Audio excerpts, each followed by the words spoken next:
Hello and welcome to KU Around the Horn. I'm your host, Mike Downing. Today our experts are Travis Zilmer, Vinny Vanelli, Steve Weiss, and Jordan Todd. Let's start with the NBA. Travis, which two teams will make the finals, and who will be crowned champion? I believe that the 2017 championship will be a repeat of last year with the Golden State Warriors and the Cleveland Cavaliers in the finals. With that being said, I have the Warriors going all the way.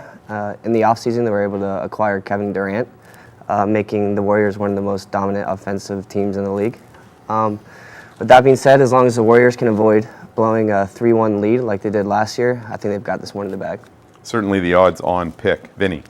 I believe we're going to see a rematch from last year's finals with Golden State and Cleveland. Even though Cleveland's number 2 seed, I don't see anyone stopping LeBron James from making the finals. And with Golden State, they're going to have a tough time with the Spurs in the Western Conference. But when it comes down to the championships, I'm going to have to say the Cavs are going to take it. Despite Golden State having all the talent they have, I just don't want to count out LeBron James, K-Love, and Kyrie. Straight up, did you pick Cleveland last year? Yes. All right, me too. Steve? I'm going to have to agree that it's going to be the Cavs and the Warriors again, but the Warriors are not going to blow a 3-1 lead this year. There's a little bit of a health issue going on with Kevin Durant. I think he's going to be sitting out tonight's game. So they're going to have to watch out for that. But I think the Cavs are going to have a harder time making it to the finals. And they've taken a step back in the past 2 months. And I honestly believe that they lack the talent that Golden State has. We've got Steph Curry, Klay Thompson, Kevin Durant, and Draymond Green. And to me, the Cavs just continue to ride on LeBron's back. And I don't think LeBron's heroics are going to lead them to the championship this year. Just curious, Steve, who do you think will stand in Cleveland's way or challenge them in the East? I just think that they're going to – it's just the way that they played ending the season. I just think they're not going to blow away the Eastern Conference the way the Warriors will the Western Conference. Clearly not Boston the way the Celtics are playing right now. So we'll see. Okay, Jordan. All right, so I understand everybody was going with the Golden State and Cavaliers down the line. I have to agree with Golden State, actually, because Golden State, their team with the Big Four is dominant. Nobody can stop that right now in the West. But in the East, I'm going to go a little bit wild, and I'm going to say the Wizards. I say the Wizards because in the past, since December, the Wizards have actually had the best record out of the East. Since they had the best record, and actually John Wall is actually averaging 32 points. Bradley Beal is averaging 22.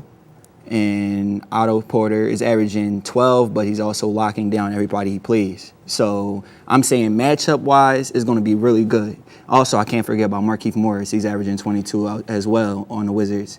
And as Big Four to Big Four, I can see both of them going, and I'm going to go wild with it again, and I'm going to say the Wizards can take it all. Game 6. Oh, nice. Yeah, the last couple of times that Cleveland and Washington played, really good games, really well matched. Okay, question number 2. We'll stick with the NBA. Vinny, which player will be named MVP and why? This year's MVP run is definitely one of the toughest to call in history. You got James Harden averaging 29 points, 11 assists, 8 rebounds, and he had 22 triple-doubles of the year. And then you have Russell Westbrook averaging 32 points, 10 assists, 11 rebounds, and he had 42 triple-doubles. Now, I'm going to have to say Westbrook has earned his MVP right after he broke the record of 41 triple-doubles in the regular season, and he also averaged a triple-double in the regular season. And also, unlike James Harden, Russell Westbrook has no one else to look to or rely on, so it's just him on his team, which I think makes him the most valuable player. Okay, Steve. To me, this is even more cut and dry than that. It's Russell Westbrook all the way, undisputed. I really don't think there's any question as to who should be the MVP. He's done the most with the least this season. Without Russell Westbrook, I don't even think OKC would be in a playoff spot, let alone the 6th seed. I mean, as Vinny stated, he's broken records. And to me, it sort of comes down to what you value as most valuable. And to me, the record-breaking, contributing to the team, he carries OKC. So to me, that's pretty simple. Okay, Jordan. All right, everybody's going with the Westbrook theme, but I'm going to take it a little bit off, and I'm going to say James Harden actually has my vote for the MVP. Actually, the reason why I say that, James Harden switched his position at the beginning of the season. He's naturally a shooting guard, but he actually switched into a point guard and had to change his whole style of play. Actually worked for the greater because, again, he's one of the nine people out of NBA history that have averaged a double-double at the end of the season. As well with that, his defense actually stepped up tremendously. Because now, before he was known as somebody who only could score and never play defense, now he's one of the top defenders this season. And if you can add into it, all in all, the only thing that holds me down to James Harden is record-wise. Team-wise, his team had more wins and they had more success. Even though that they say James Harden had more people around him, I still can't see it as an excuse. Okay, Travis. All right, I got Russell Westbrook without a doubt. Season-long triple-double is nothing short of amazing. With 31.6 points per game, 10.4 assists, and 10.7 rebounds. He's making history, and he's taking his team along with him. In addition to his stats, I think he's one of the most unselfish point guards in the league, and he continues to get his team involved, and by doing that, he's making them better players. It's so hard to make the call. I think you could argue LeBron James every single year. I think Steph Curry, right, on the team with the best record in the league. The leader of that team, Kawhi Leonard, right? I mean, there's so many good players. Okay, Steve, question number 3. Turning toward the NFL, how many more seasons does Tom Brady have left? Well, I think this is actually a really interesting question because you could break it down in a couple ways. How long does he actually have left, or how long he thinks himself he has left? And to me, he's 39 years old. He's the best quarterback in the league, and arguably be the best quarterback of all time. But I'm going to say that he's got a max of 5 years left. And I know that seems like a lot, but Tom has the heart. He loves football. He's hungry. But with that being said, I mentioned he's 39 years old. Father Time is eventually going to have to catch up with him. And once Tom leaves, Bill Belichick is, in my opinion, definitely going with him. Okay, Jordan.